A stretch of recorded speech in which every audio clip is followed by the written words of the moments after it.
Of all the Singapore support schemes, the SkillsFuture Enterprise Credit, or SFEC, might be the one most businesses heard about, meant to look into, and then quietly forgot. It works differently from the grants you may already know, and that difference is exactly why so many owners are unsure whether it ever applied to them. So in the next few minutes, we are going to demystify SFEC in plain English, explain the logic of who qualified, and show you how to check your own status properly. One important note up front, and it matters more for this scheme than most, this channel is educational only. We are not a government agency, and we cannot confirm your eligibility for you. SFEC is a time-limited scheme with specific qualifying periods and claim deadlines that can change or close, so everything here is background, and the official source is the only place that tells you what is true for you today. What SFEC is? Let us define it simply. The SkillsFuture Enterprise Credit was introduced to encourage employers to invest in two things at once: transforming their business and developing their workforce. Rather than handing out cash, it gave eligible employers a credit they could use to offset part of the out-of-pocket cost of supportable activities, on top of the support they were already getting from other schemes. The idea was to tip hesitant employers over the line, so the cost of upgrading skills and capabilities felt smaller and more achievable. Think of it less as a standalone grant you apply for from scratch, and more as a bonus layer of support sitting on top of programs you were already using. How SFEC is different. This is where SFEC trips people up. Grants like PSG and EDG are things you actively go and apply for against a specific purchase or project. SFEC behaved more like a credit attached to your business based on records the government already held. Eligible employers were generally identified from existing data, such as the levies they had paid and the local workers they employed, and then notified that they qualified. So the mental model is different.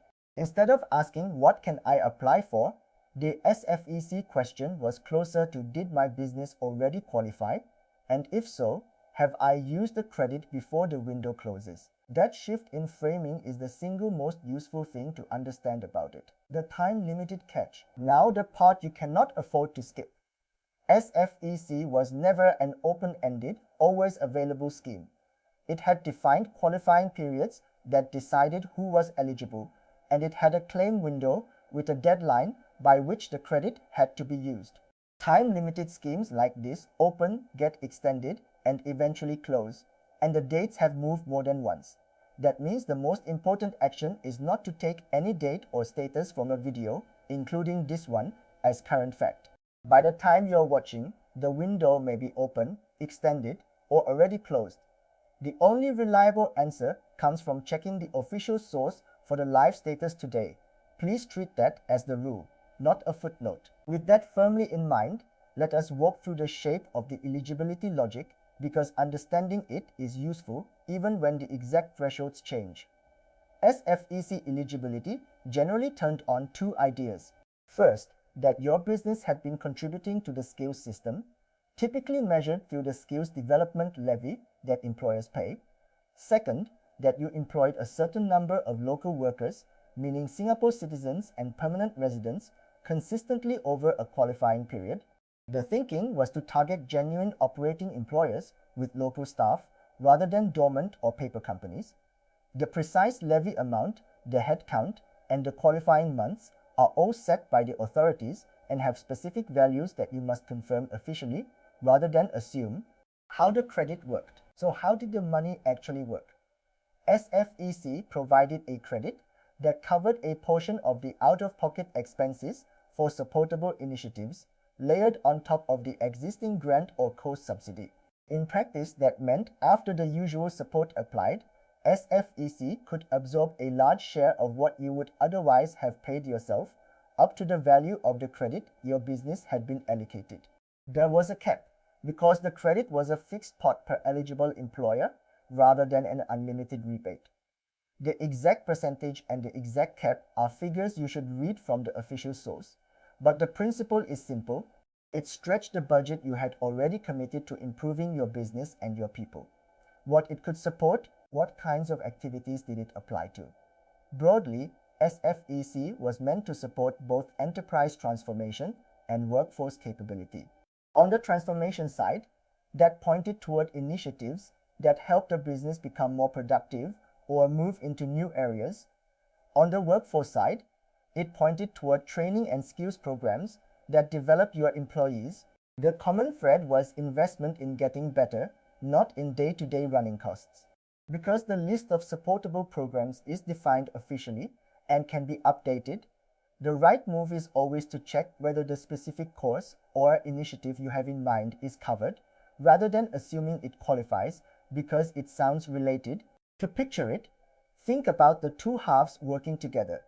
A business might send its team on an approved course to build a skill the company is short on and lean on the workforce side of the support to soften that cost. Separately, that same business might invest in a transformation initiative, something that makes it more productive or opens a new line of work, and draw on the enterprise side. The point is that SFEC was rarely the whole story on its own. It worked alongside the underlying scheme or subsidy, quietly reducing the slice you paid out of pocket, so the real value showed up when you were already committed to improving something, and SFEC made that improvement cheaper to pursue. How to check? Here is the practical heart of the video. How do you find out where you actually stand? Start by checking the official government channels for SFEC, where eligible employers were notified and where the life status, qualifying criteria, and any remaining claim window are published. If your business was identified as eligible, that information sits against your records, so the authoritative answer is on the official portal, not in your memory of an email from a while ago. If you work with someone who handles your corporate or training administration, they may also be able to help you confirm your status. The key habit is to verify directly rather than guess, because this is precisely the kind of scheme where assumptions cost money. When you check, log in with your business credentials rather than relying on a personal account, since eligibility and any credit sit against the company, not against you as an individual. Look for the official status of the scheme first, because that tells you whether there is still a window to act in at all, and only then dig into your own company's positions.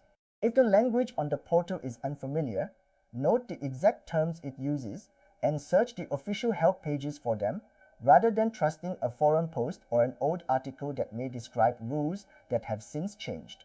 A few careful minutes on the authoritative source beats hours of second-hand guessing, and it is the only way to get an answer you can actually rely on. A simple example, let us ground it with a short, made-up illustration. Imagine a small firm with a handful of local employees that had been paying its levies and running for several years. Under a scheme like SFEC, that profile is the sort that may have been identified as eligible and notified of a credit. The owner, busy with daily operations, files the notice away and forgets it. Later, when planning some staff training, she remembers, checks her status on the official source, and discovers whether the credit is still usable within the claim window. Notice the lesson in the story.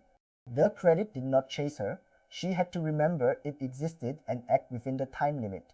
That is the difference between leaving support on the table and actually using it. Common misunderstandings. A few misunderstandings cause most of the confusions. The first is thinking SFEC is something you apply for fresh, like a normal grant, when it was more about being identified as eligible and then using the credit. The second is assuming that because you qualified once, the credit is available forever, when in fact it lives inside a claim window that can close. The third is treating SFEC as cash when it was support against the cost of supportable activities, not a payout. And the fourth is mixing it up entirely with PSG or EDG, which are separate schemes for separate purposes.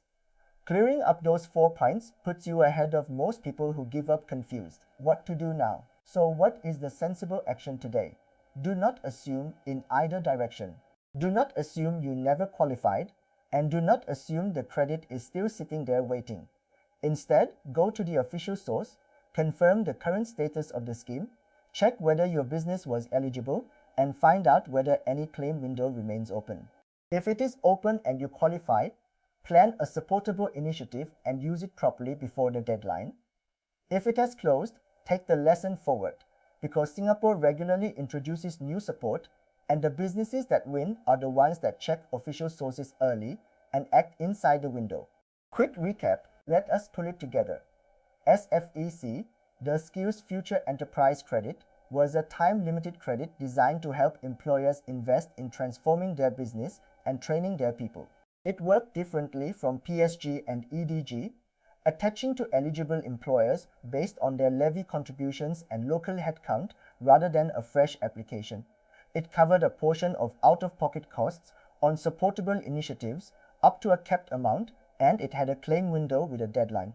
Because the dates and thresholds change and the scheme can close, the only number and status that matter are the live ones on the official source. Check directly, never assume, and act within the window. A closing reminder, remember the spirit of this channel. We hand you the map and the vocabulary, so these schemes stop feeling like alphabet soup, but the official sources always have the final word. And for a times-limited scheme like SFEC, that warning is doubled.